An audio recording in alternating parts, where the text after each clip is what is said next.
Ok, buonasera, vi saluto a nome di tutto il centro Polylogos, in quanto presidente del centro. Good afternoon for the English speakers here. I greet you all and I thank you for being here.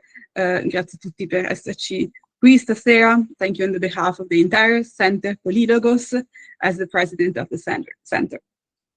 Siamo molto felici e onorati di ospitare la professoressa Catherine Keller stasera, che ringrazio moltissimo per la disponibilità a tenere questo incontro e dialogare con noi.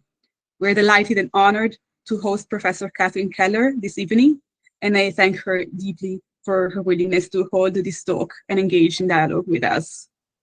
Il centro Polylogos, come alcuni sapranno, altri meno, è un centro culturale transconfessionale, la cui vocazione consiste nel promuovere lo studio e la divulgazione teologica, filosofica, sociopolitica e storica, in un'ottica interdisciplinare e di dialogo fra fede e ragione, fra credenti e non credenti e fra culture diverse. Invitiamo chi desiderasse aderire al centro o essere tenuto al corrente delle nostre future attività di iscriverci all'email, la stessa email che avete trovato nella locandina per questo evento, ma che adesso Nicolò magari per piacere può postare nella chat. centropolylogos@gmail.com. So Polylogos is a transconfessional cultural center whose mission is to promote theological, philosophical, sociopolitical, and historical study and dissemination, adopting an interdisciplinary perspective and fostering dialogue between faith and reason, between different religious traditions, between believers and non-believers, and between diverse cultures. We invite anyone who would like to join us and stay informed about our future activities to write it out to us at the email address that you found in the flyer, but is also going to be posted in the chat. So I will post it as soon as I'm done talking. Questo evento si svolge in collaborazione col coordinamento delle teologhe italiane, che colgo l'occasione per ringraziare, e ci tengo anche a ringraziare molto, in particolar modo, la professoressa Francesca Deborah Nuzzolese, della Facoltà Valdese di Teologia di Roma, per la sua disponibilità ad assumere il ruolo di moderatrice. Colgo l'occasione anche per ringraziare il nostro responsabile organizzativo, Nicola Bonetti, per aver lavorato instancabilmente per realizzare questo evento. This event is held in collaboration with the coordination of Italian women theologians, whom I take the chance to thank a lot, and I'm especially grateful to Professor Francesca Deborah Nuzzolese from the Valdensian Faculty of Theology in Rome for her willingness to serve as the moderator. I would also like to thank our organizational coordinator, Nicola Bonetti, for having worked tirelessly to make this event possible. Sono molto entusiasta davvero di questa opportunità e molto grata di questa opportunità di seguire questo intervento e dialogare e meditare con la professoressa Keller. I am personally really thrilled of this opportunity to follow this presentation and to reflect and meditate along with Professor Keller tonight. Prima di iniziare voglio fornire alcuni dettagli logistici. Abbiamo attivato una registrazione, come vedete, però nella fase di discussione la fermeremo così che ciascuno possa sentirsi libero di esprimersi in maniera estemporanea. The recording, with the professor's kind consent, we've activated the recording, but we will deactivate it for the discussion. Sulla traduzione, come promesso, questo meeting ha alcune modalità per rendere più facile la comunicazione tra italiano e inglese. Innanzitutto, per i membri del centro, il testo dell'intervento ci è stato fornito dalla professoressa ed è disponibile sia in inglese sia in traduzione italiana nella chat del centro. Come altra opzione è possibile attivare su Google Meet i sottotitoli, che adesso spiegherò. So, in English, regarding the translation, as promised, we made it possible to activate subtitles that are automatically translated. So now and also to see the text in the chat for members of Polylogos.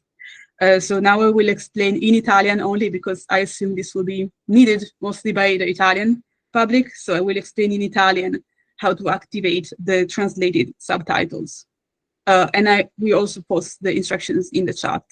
So basically, we want to, I'm posting the instructions now, so you can follow along. Sto postando le istruzioni in modo che si possa seguire. Ok, bene, sostanzialmente c'è la barra dei comandi in basso per attivare i sottotitoli in generale, quindi anche in inglese. Si clicca nella barra in basso sull'icona con 2 CC. E qui si attivano i sottotitoli nella lingua originale, diciamo. Per farli tradotti bisogna cliccare sull'icona con 3 puntini verticali e qui ci sono varie opzioni come scrollando giù con quel mouse, non si vede subito, ma andando giù l'ultima sono le impostazioni, quel simbolo della ruota. Quindi impostazioni, si clicca su impostazioni e da qui c'è dentro al menu impostazioni, nella parte a sinistra c'è l'opzione sottotitoli. E da qui bisogna scegliere la lingua del meeting, che è la lingua della riunione, che è inglese, quindi si seleziona inglese come lingua, che adesso dovrebbe essere già automatica così. E poi sotto questa ci sono varie opzioni, tra cui sottotitoli tradotti, con un cerchietto. Si clicca in questo cerchietto e si seleziona l'italiano, e a quel punto si dovrebbe appunto iniziare a vedere i sottotitoli tradotti in italiano. Ci sono appunto le istruzioni anche in chat. Okay, so these were the instructions for the subtitles. I think this is e questo naturalmente deve fare ciascuno nel suo computer, non c'è un modo per cui noi possiamo farlo per tutti. So, okay, these were the instructions for the subtitles. So, queste sono le istruzioni. I'd say I've spoken way too much, and I'm very happy to how to say, to leave the floor to Professoressa Nuzzolese and Professor Keller for getting into the core of today's meeting. Grazie mille, thank you so much. Buonasera a tutti e tutte, anche da qua, da Roma.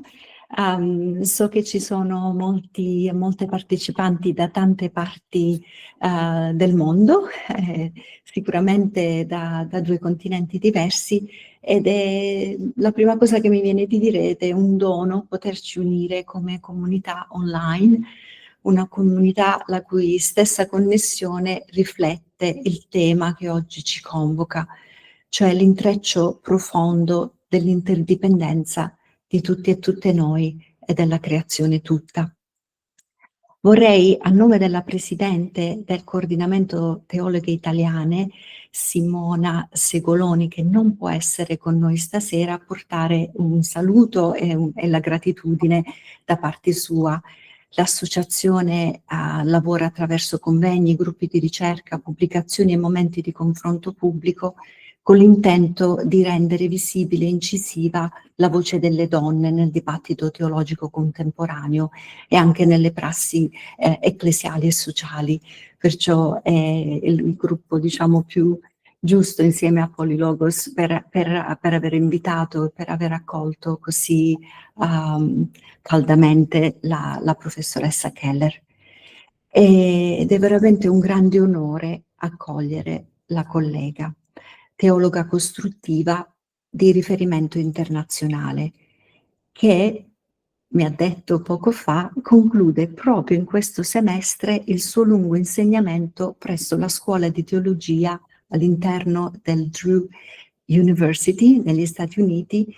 Il ciò significa che intende dedicarsi ancora di più alla scrittura, nonostante sia stata una prolifica scrittrice, e anche ha espresso il desiderio di venire a trovarci in Italia. Perciò siamo felicissimi di questa notizia. Professor Keller, I will say this in English in a bit, in a synthetic way, but I wanted to do it first in Italian. Se guardate la sua biografia, il suo contributo più grande è stato proprio alle pubblicazioni.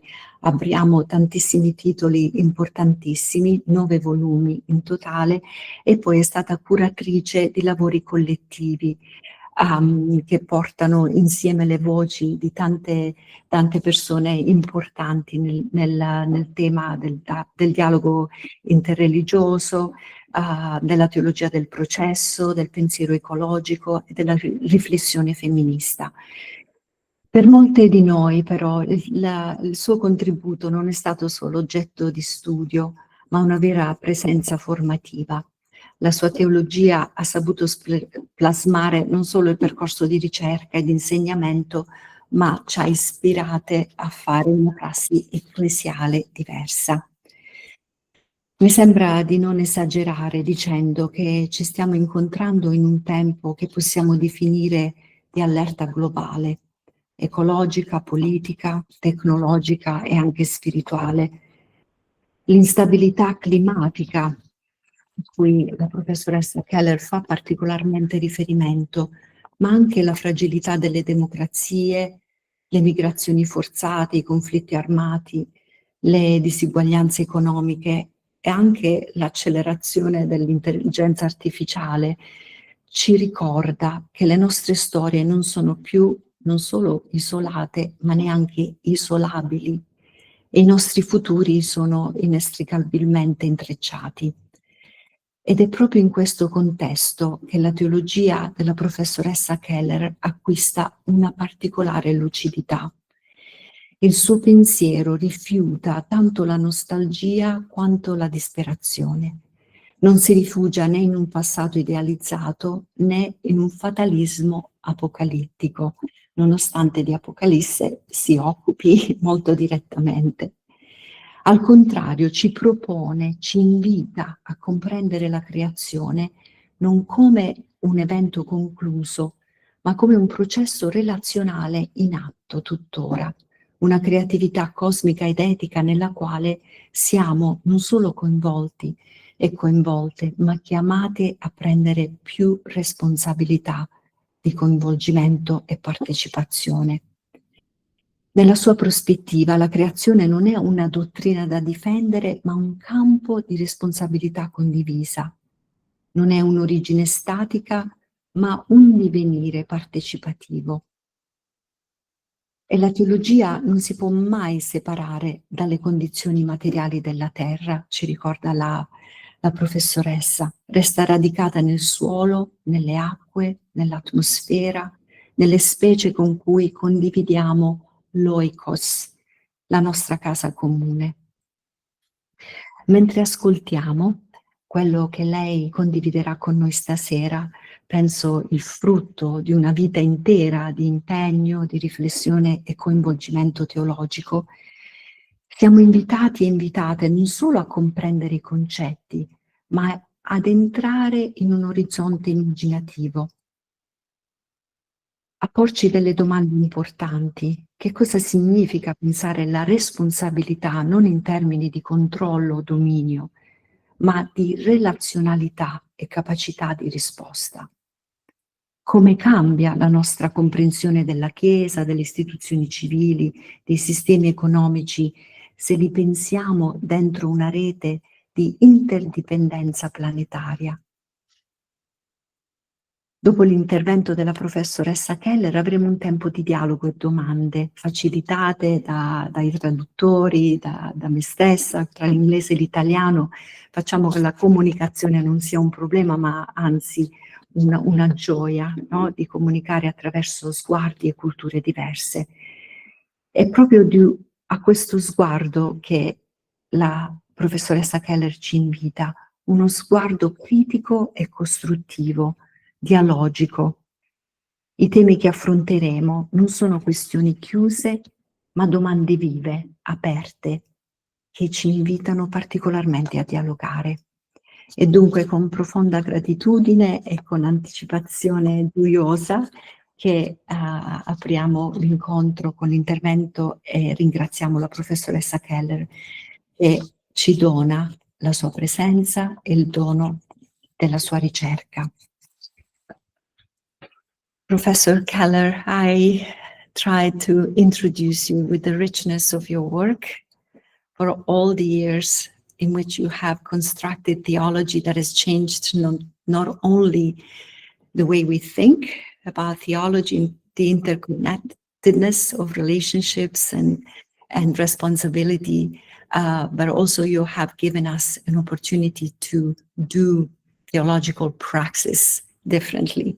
And I was speaking from a personal experience because I'm a practical theologian, and your initial work, From a Broken Web, was one of the first that influenced my doctoral work in creating a relational perspective. So there is a lot of anticipation and timeliness in your message right now for us, because no matter where we are, especially convening this group online reminds us of the interconnectedness that is not just interpersonal, intersubjective, relational, but it's planetary and cosmological. And your work will bring us into that consideration with much more pathos and concreteness. And we look forward to your message tonight.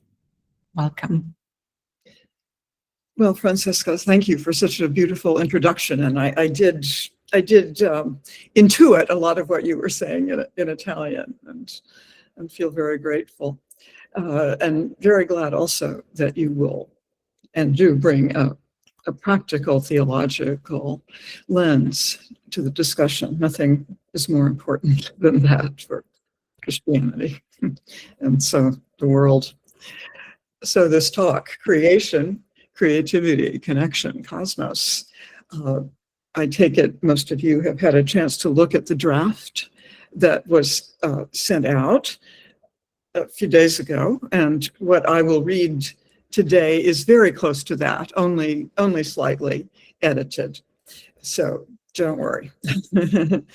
But I'm just wanting to wish you a good evening from sunny New York afternoon here, and to emphasize how grateful I am for the chance to communicate with this central Polylogos community, which I have only very recently learned about.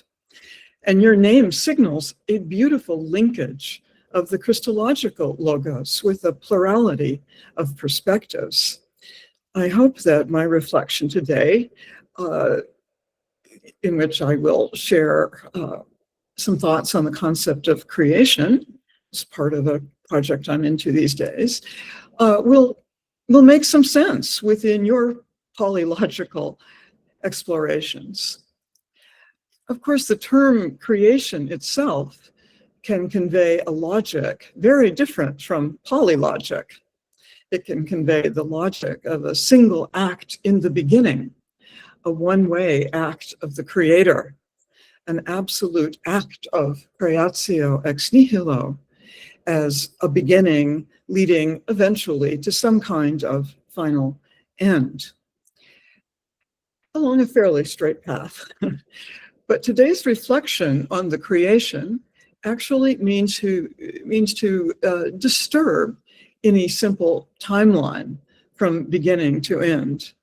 And it does that from within the between space that is now and always has been our home space, our ecology, oikos, Greek for home, meaning not a mere house or location, but the whole network of relations of which we are part as creatures of this creation. A rather immense home, even when we focus only on this tiny dot of the cosmos, which is our home planet, which is the home in the title of a work published, of course, in Italy, Laudato Si, on care for our common home. And to be a creature at home on this planet does, in our case, mean we are each an earthling, un terrestre.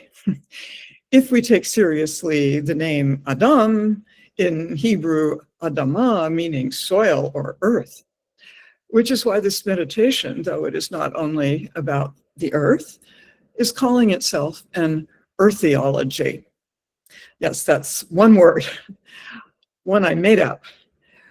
Eartheology is a theology of the earth, sure.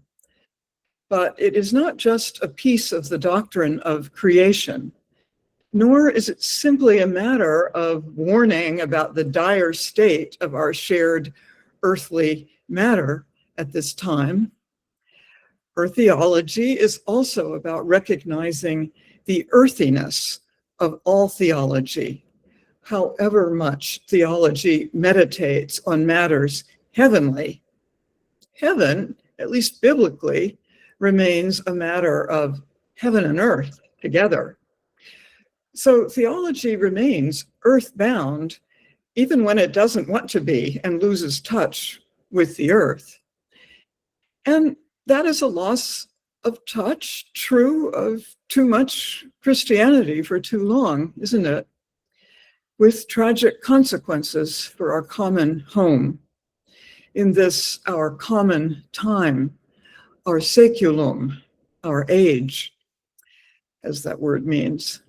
I am writing just after the elimination of the United States Endangerment Findings Act of 2009, which was the basis of all federal regulations of greenhouse gas emissions. But my intention today is not to leap from creation to Trumpocalypse. That's a word, Trumpocalypse. And there are 2 books by that name. This essay is grounded in the present tense, the present saeculum of the earth. If Christian theology remains a practice of earthlings, it remains an earth practice. And maybe that says something also about theology's theos, whom I am not now defining as an earth deity, as for instance, the Greek goddess of the earth, Gaia. I embrace the Gaia hypothesis of Bruno Latour, but he never identifies God as Gaia. Because whatever we believe, what we call God encompasses the perhaps boundless cosmos. And at the same time, God does not have real meaning for us except in and through our earthly lives. Even, at least if we are Christians, as incarnate in our utterly earthy flesh. Incarnation, then, not just as an exceptional event 2,000 years ago. Rather, that event did exemplify with a unique fullness the divine logos in the flesh of all earthlings. So God does not lack a certain earthiness. Here's Psalm 3 echoing, "The earth is full of the steadfast love of God." The Bible opens dramatically with the creation of the earth and the heavens, ha'eretz et ha'shamayim. So how did so much Christianity lose touch with our earth? Of course, there are numerous ways of answering that question, such as emphasizing non-biblical influences on the formation of Christian theology, like Platonic metaphysics. That's important. But whatever the historical influences, I am wondering if there was and is also a simpler disconnection. Maybe we thought we could leave the creation of the earth and all back there in the beginning, and that we could let the beginning mean a simple, single, once for all point of origin way back in time. the beginning of time. Originally, maybe 6,000 years, which was an immense period of time, or now maybe a seculum of 13.8 billion years. Our civilization could just leave the creation way back in time, so distant and so existentially irrelevant, and focus on more pressing human affairs. But with any biblical study, we surely realize that considering the creation as just the beginning of the world, long past, is a misreading of Genesis. The creation did not cease to be, but remains our home of homes. So then we might ask, what if those 7 days of creation symbolize a process that has never stopped? A process including its points of rest, of Sabbath. In other words, what if Genesis is not a once-for-all production, but an ongoing process of becoming, of ever beginning? If the word Genesis, after all, does mean becoming, as it does in English, divenire in Italian, not making, let alone a made product. So what if the creation is a becoming still happening, beginning even now? Perhaps then it is less like the making of a finished product and more like an open-ended process of creativity. Not just a single point of origin, but a cosmic process of ever new beginnings, a radically secular process, not meaning godless, but in the original sense of seculum, as a lifetime, as a period of time, geological or astronomical. And if creation has something to do with ongoing creativity, is it not a process in which we all participate one way or another with our very diverse gifts, participating sometimes more creatively, more responsibly, and sometimes much less? How then shall we read God's role as the creator?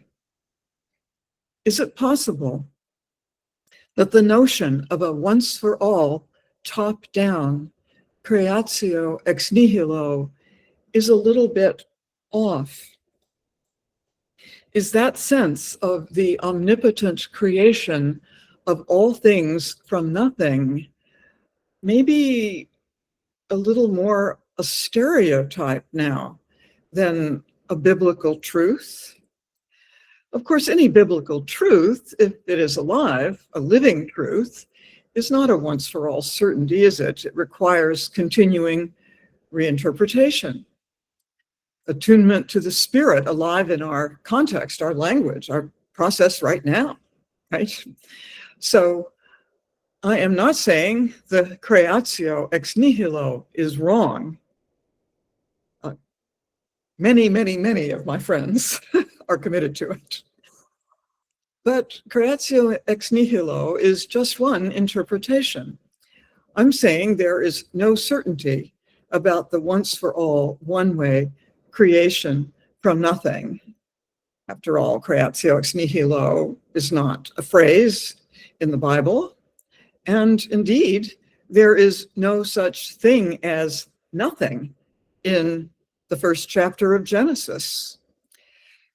I obsessively did write a whole book about this, more or less this, called Face of the Deep, a theology of becoming, quite a while ago.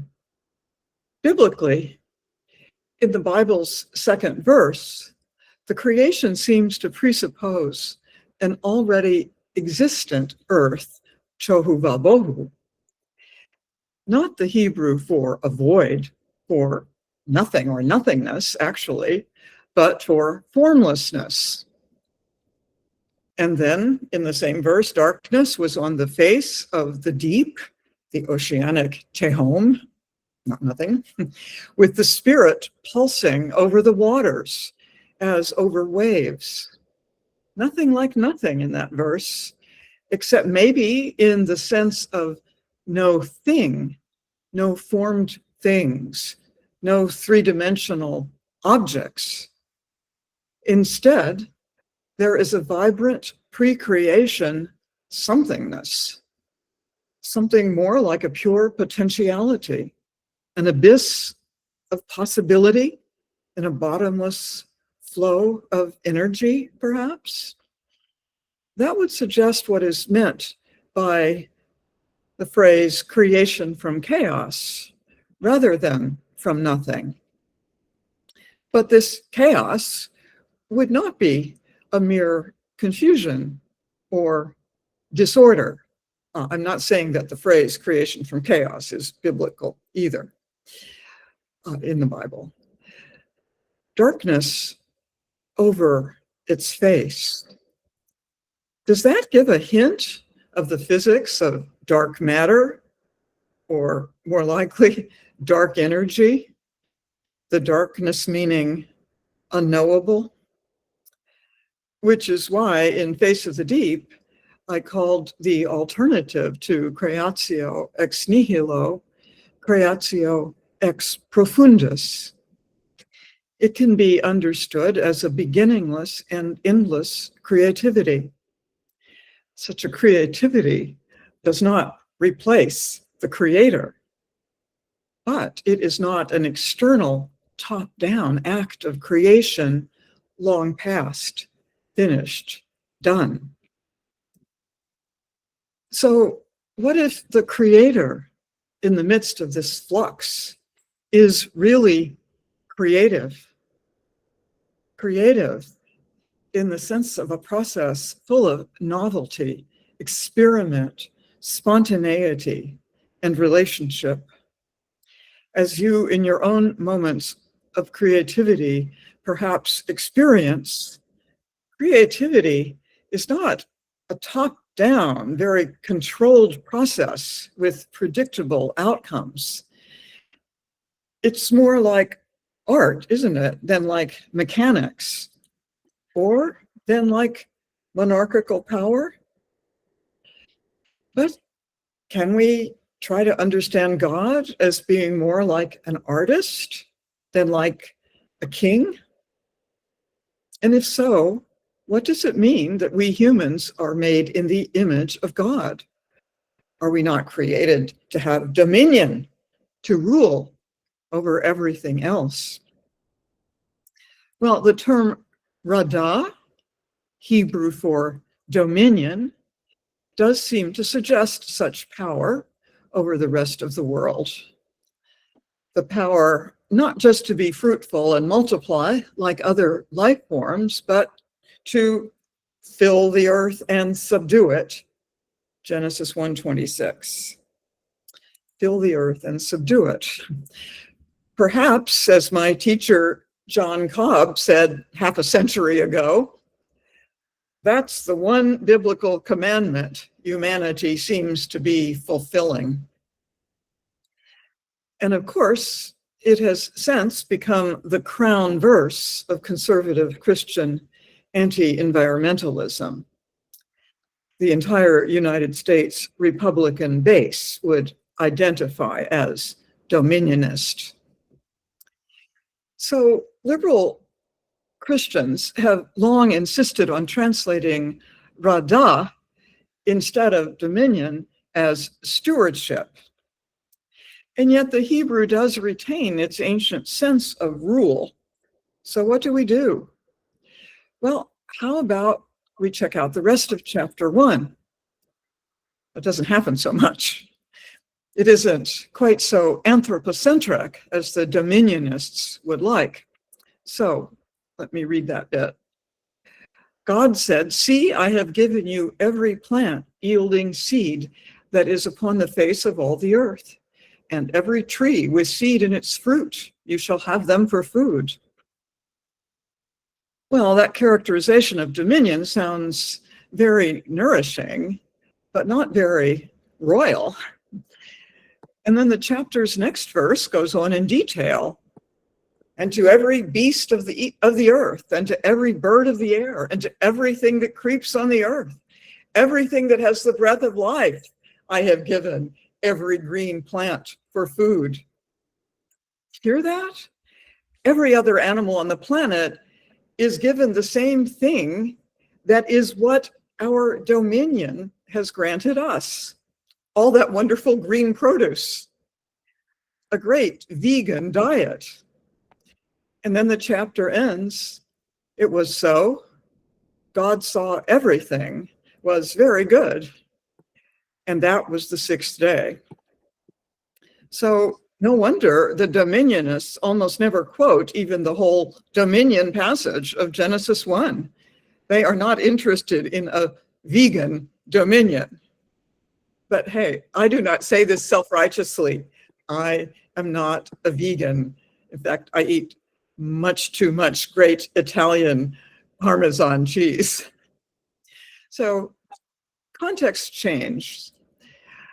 But we should also note that for the context, the ancient one, the seculum, when the priestly writers would have assembled this narrative, the very idea of dominion over the earth, even with its sense of ruling power, is all too understandable.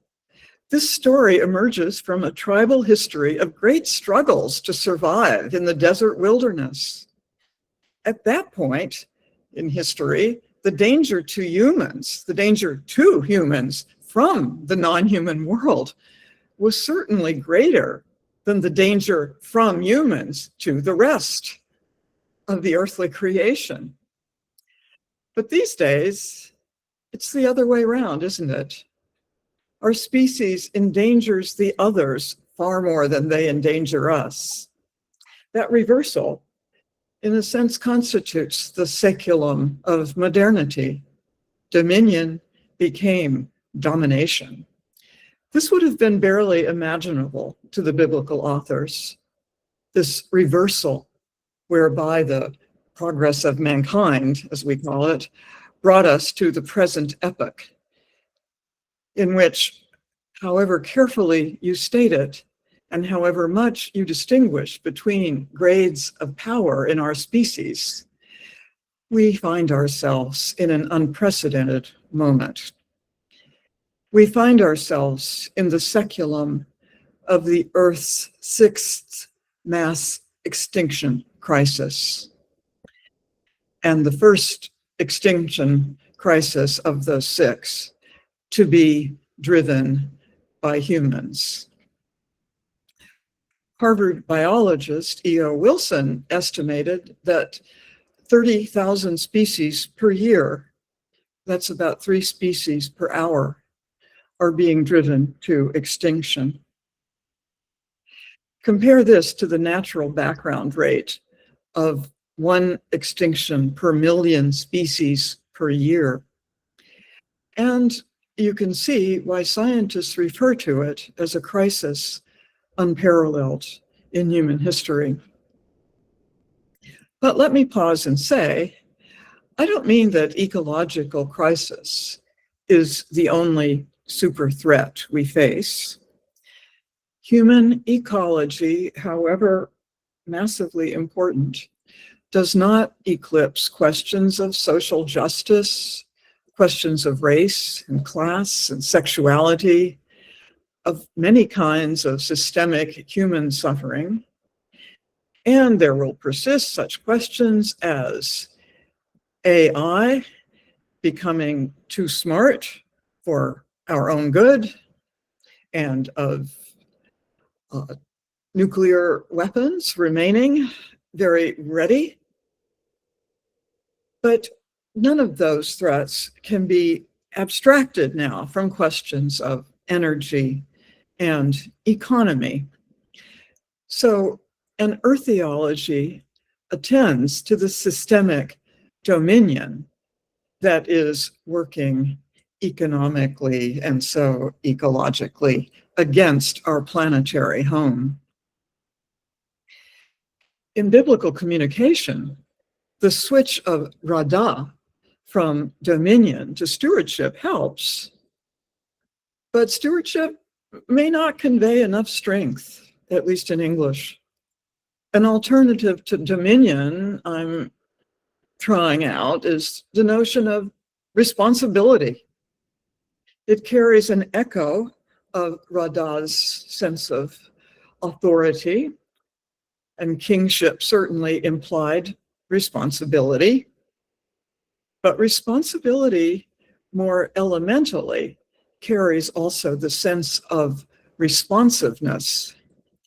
The ability to respond offers a relationality that comes close to the biblical respect for all the creatures, the good creatures that make up the creation.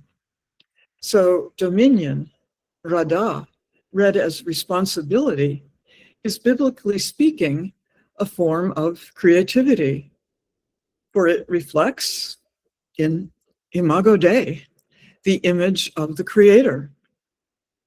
So then, a creative responsibility, or responsible creativity, perhaps, as Rada.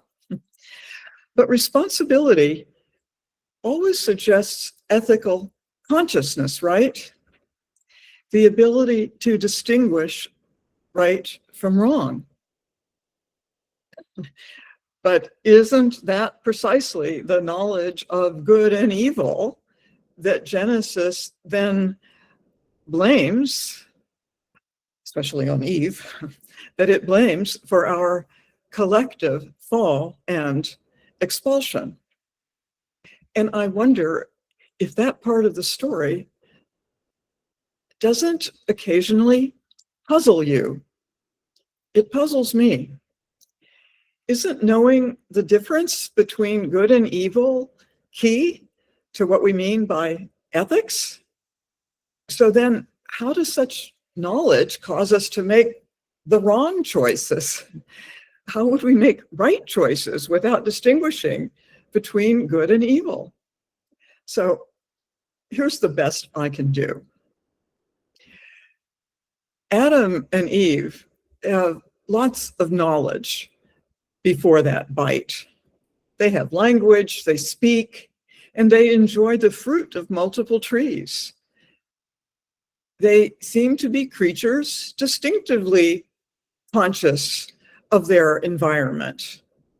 But then we read, the eyes of both were opened, and they knew that they were naked. So what has happened? Well, they have become self-conscious.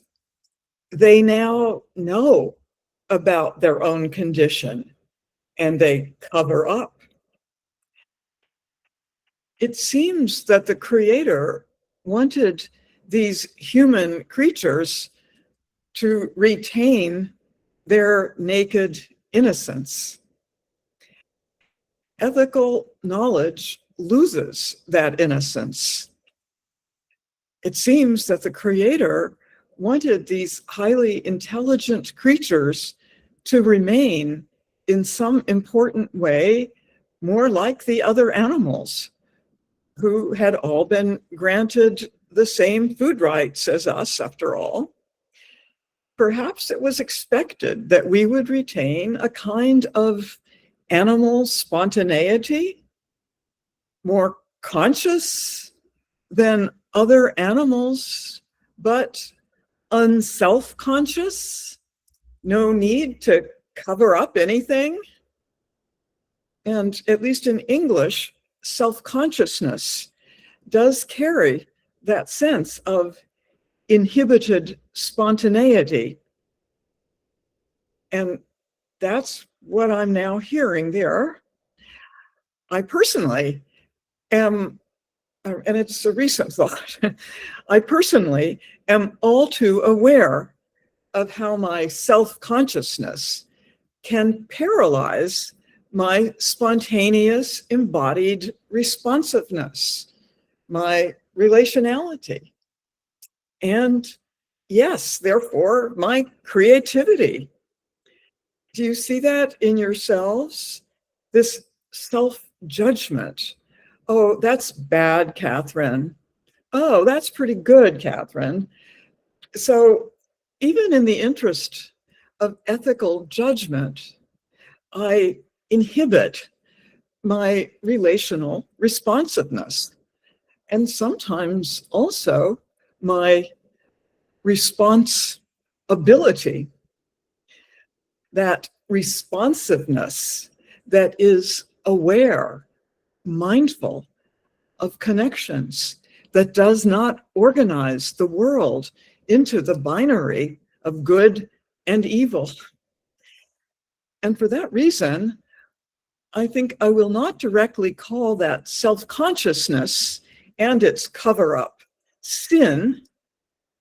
Sin is not mentioned as a word in the expulsion from the garden, and that concept can perpetrate its own dualistic evils. But I suspect many of you also struggle to practice a strong ethics without claiming to do the good, and without too soon accusing others of evil, without, in other words, getting trapped in your own self-conscious cover-ups. In English, cover-up is a kind of hiding that is hiding also usually some kind of guilt or responsibility. I also suspect the creativity in us creatures calls us to resist evil, not through a simple identification with the good, but through an ethics of responsibly connecting. So connecting ex profundis, amidst the tehom, the deep, with its chaos and its complexities, its perils and its potentialities.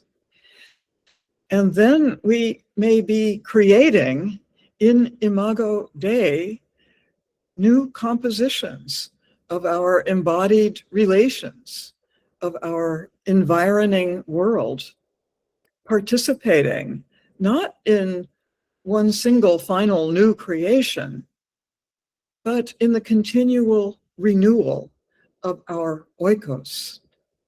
Such earthbound responsiveness in its relationality keeps us humble, doesn't it? Humble, not in the sense of self-erasure, but in the sense of the uncertainty, the open-endedness of genuine creativity. And then we are less self-conscious, less in need of cover-ups. Then we may risk ever fresh connections in an honest humility. Unknowing does not shrink us, it breaks us open. And then we find ourselves connecting with all the relations making up the cosmos that surrounds us, drawing us ever beyond the selves we already were. The creativity, with its transcendent element, thus draws us into an entire cosmos of connectivity, the cosmos of the creative logos, of a polylogos, beyond, before, and through, on through our self-consciousness. A polylogos that recognizes the logos of creation in all fellow creatures, and of course also in all religions. And my Christian theology is here drawn ineluctably, for some reason, into connection with the 13th century Persian mystic Rumi. "Stop acting so small," he wrote. "You are the universe in ecstatic motion. Stop acting so small. You are the universe in ecstatic motion." Ecstasis, meaning to draw beyond. You, each one of you, are the universe. And to go beyond even the Abrahamisms for a moment, Rumi was a Muslim, the Dalai Lama captures this cosmic connectivity in the very name he gave his book of the year 2000, the universe in a single atom, ATOM, not ADAM, the universe in a single atom. He opens with a stunning bit of ancient Buddhist scripture. In each atom of the realms of the universe, there exist vast oceans of world systems. In each atom of the realms of the universe, there exist vast oceans of world systems. Something close to that insight bursts forth also in Christianity, and with particular brilliance in the thought of the early 15th century Cardinal Nicholas Cusanus, who wrote that, I quote, "Because each thing is in each thing, and all are in all, therefore God is in all, and all are in God." That's a radical connectivity. That theological and mathematical genius, Cusanus, preceded Copernicus by half a century in realizing that the earth is not the center of the world, that indeed there is no center because there is no boundary, because not just humans, he argued, but the creation itself is created in imago Dei. That's quite a cosmic ecology. Which brings us then to the philosopher of process, Alfred North Whitehead, originally one of the great mathematicians of the first half of the last century. He developed a cosmology that would make sense of the strange, then strange, he was writing in the 20s, new physics of relativity and quantum indeterminacy. So 1 century ago, his process cosmology depicted a creative universe in which, he writes, everything is in a certain way everywhere at all times. Everything is in a certain way everywhere at all times. This universe is made of actual occasions of experience from the atoms on up. And each of these actual occasions takes in, yes, experiences, the atom does, you do, its entire world of relations from its own unique perspective. Each becomes what it is, moment by moment, as a composition of those relations, as a self-composition formed by its oikos, yet always, always with an element of creative freedom in how it responds. So this is certainly also a radically pluralist vision, truly a polylogical cosmos.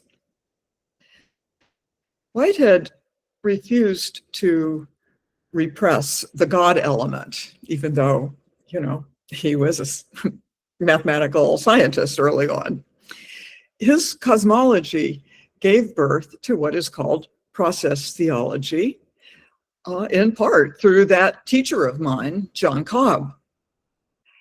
This God takes everything in moment by moment, integrating it as the divine experience of all that is.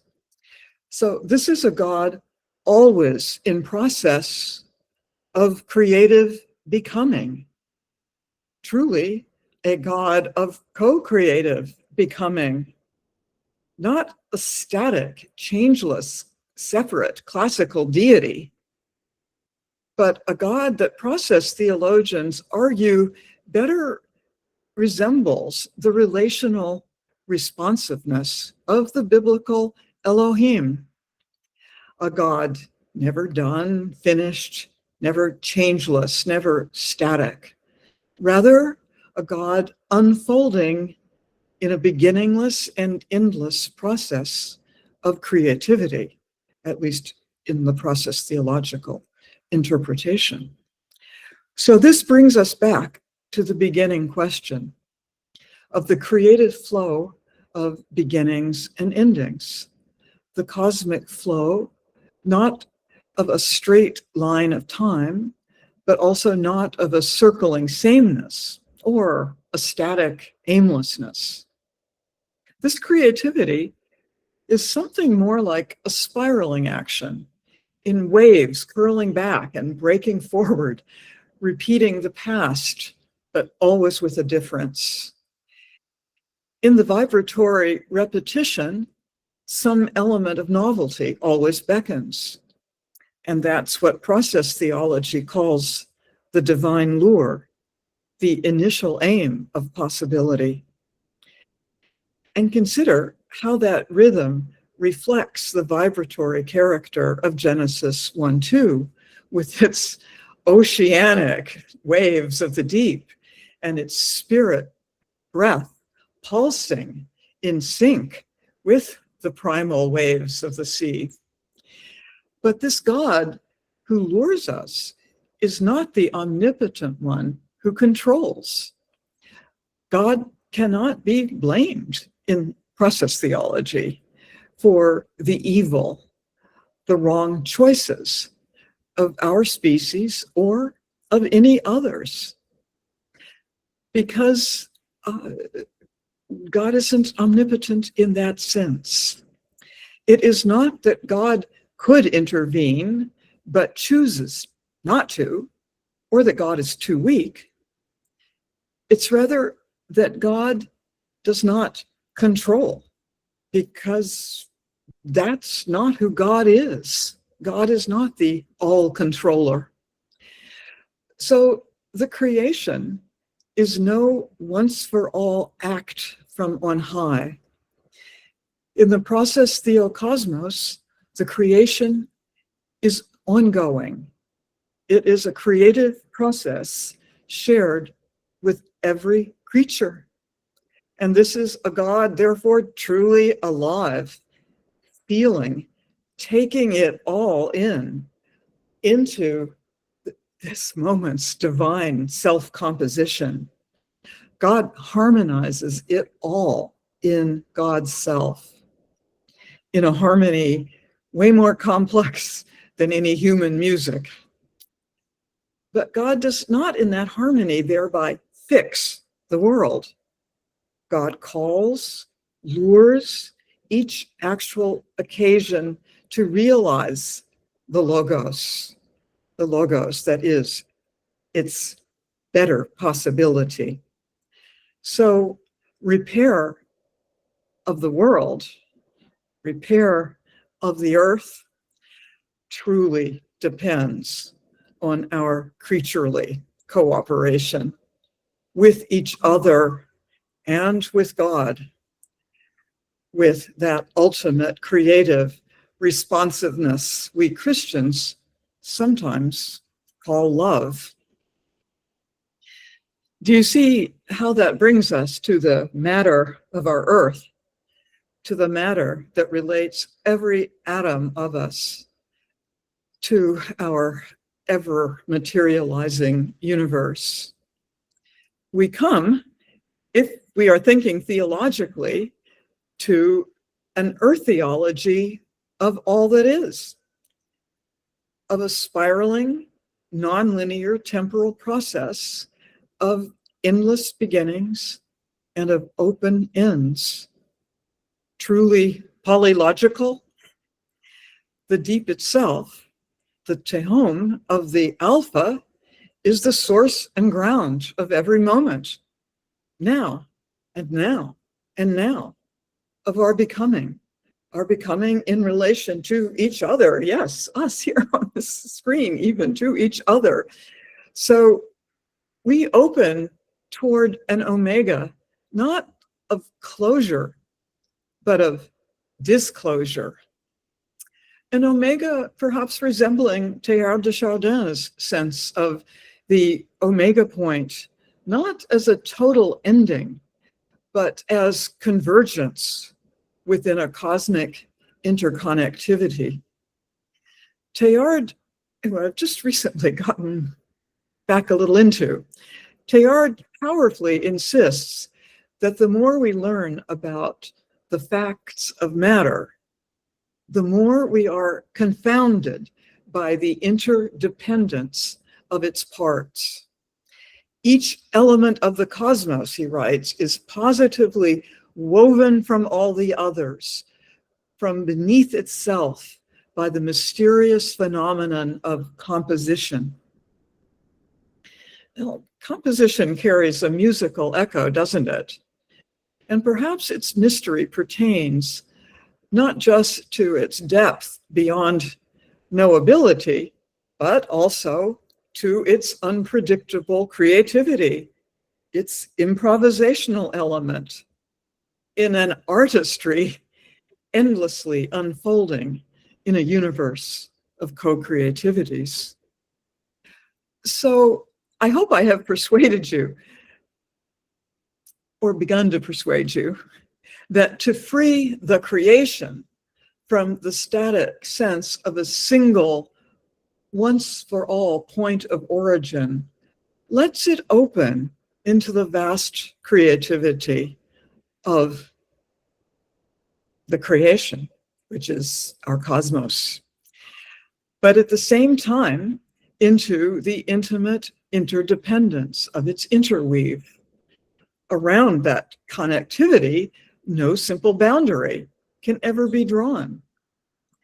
In the connective tissue of all that is, each creature feels the others which populate its world. In some way, it feels all of them.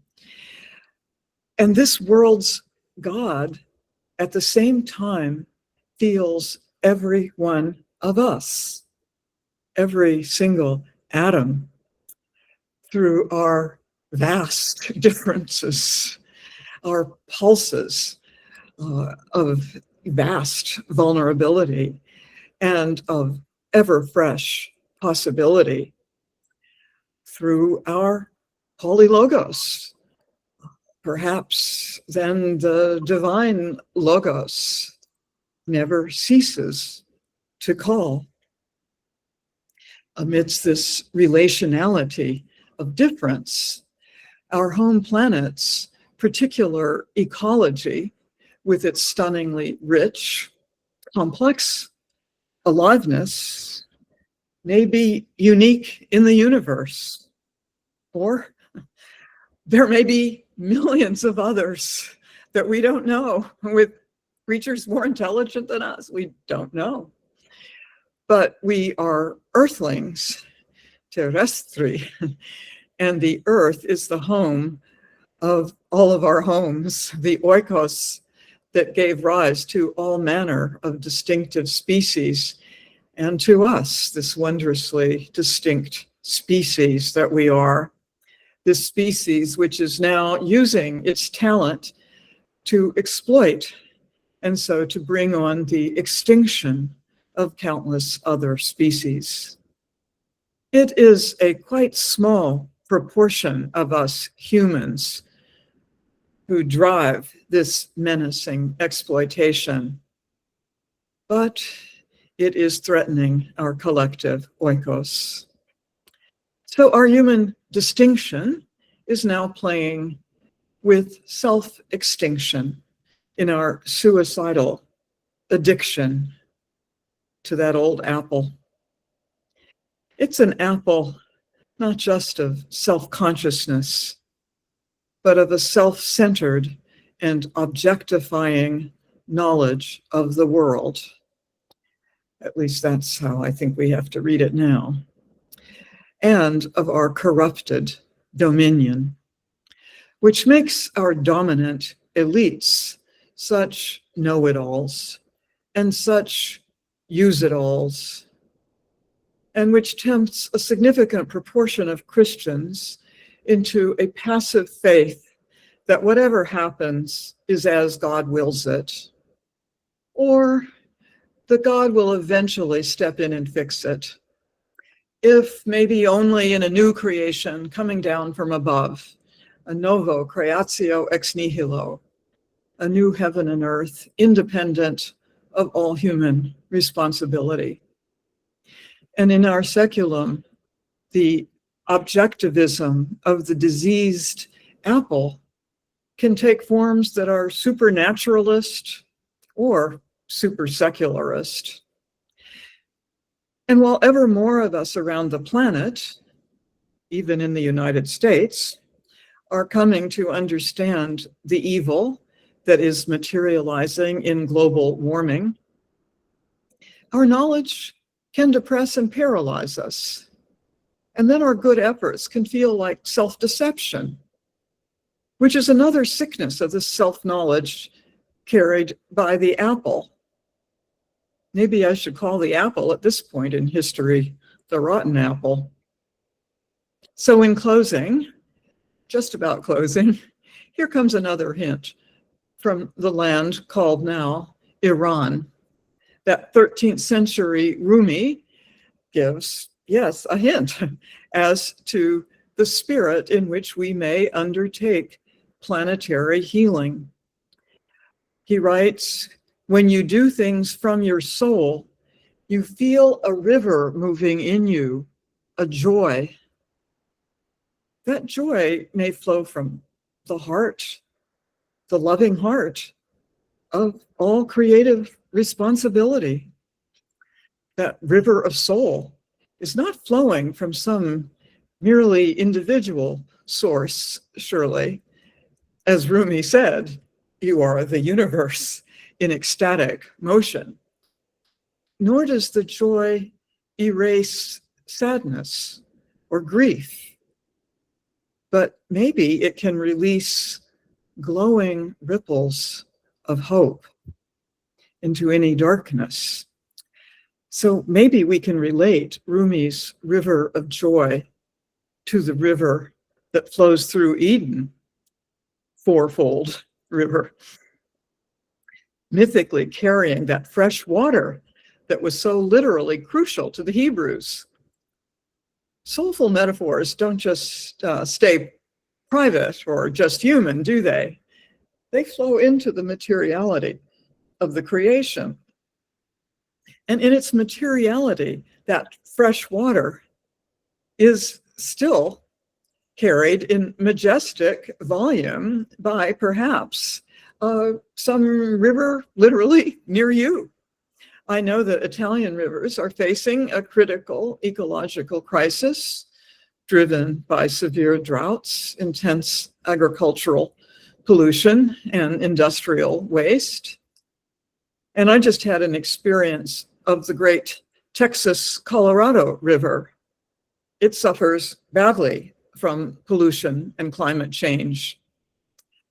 Consider the deep interconnectivity of endless humans with that very long, huge river, and of its life with all manner of other species and with the land as the Texas-Colorado River makes its way to the Gulf of California. That's several states away. Or, oops, as it did for most of its 6 million years. But now I found the Colorado River is so obstructed by canals and dams that only a trickle of its water ever even reaches the sea. Its terminus is now a salt flat. That doesn't eliminate the flux of interconnectivity, but it's an example of the human domination of our corner of the creation. And yes, there's a bit of hope. For instance, there is increasingly effective work to preserve that river's health. Even going on intensely in Texas, the most red, the most Republican of US states, and the biggest. And the river, even there, is still lively with fresh and drinkable water. To restore the rivers, the seas, the fields, the mountains, the atmosphere, we may need to drink regularly from Rumi's soulful river of joy within us and between us. Some joy flows through the ecologies of relationships we can strengthen. We are, I think, strengthening day by day. We more broadly are members one of another, said Paul, who maybe, if he were teaching today, would include all the planetary species in some sense in the body of Christ. As we make our homes within the shifting ecology of our saeculum, the oikology of our planet, the polylogos of our communities, our churches, our networks, our loves, can keep calling forth our work of healing. It can keep calling our connectivities. And if we receive them theologically, it can be composing of us all a vibrant, vibrating, sometimes trembling force field in which our co-creativity matters. It materializes. And then our connections may release fresh, earthy energies, motivating energies in the spirit of a cosmic co-creativity. In the spirit, excuse me, of a cosmic co-creativity that just might renew the face of the earth. Let that spirit bring comfort when we despair and get paralyzed, passive. Let it even bring joy. So I have to end with Isaiah 49:13. Sing for joy, O heavens, and exult, O earth. Break forth, O mountains, into singing. For God has comforted the troubled people and will have compassion on those who are suffering. Well, grazie. I welcome now your thoughts and questions. Grazie to you for the richness, the depth, and the hope you gave us through your paper. Ringrazio la professoressa Keller per la profondità, la sfida della sua proposta, ma anche la speranza che io di sicuro ho ricevuto nell'ascolto di questa sua presentazione, che immagino sia anche sfidante per alcune delle nostre teologie classiche tradizionali. Perciò apriamo adesso la conversazione, il dialogo, lo svolgiamo così perché la comunicazione sia fluida, no, nelle due lingue. Se ci sono delle domande che possono essere fatte direttamente in inglese alla professoressa, poi magari io cerco di sintetizzarle in italiano per chi non capisce l'inglese e viceversa, oppure se ci sono altri colleghi e colleghe o aiuto dal centro Polylogos, facciamo un po' insieme. Se ci sono magari già delle domande nella chat che non ho avuto opportunità, we'll try to be smooth with the two languages, Professor Keller. Like the people who can speak English can directly interact with you, but then I have to translate a bit in Italian so that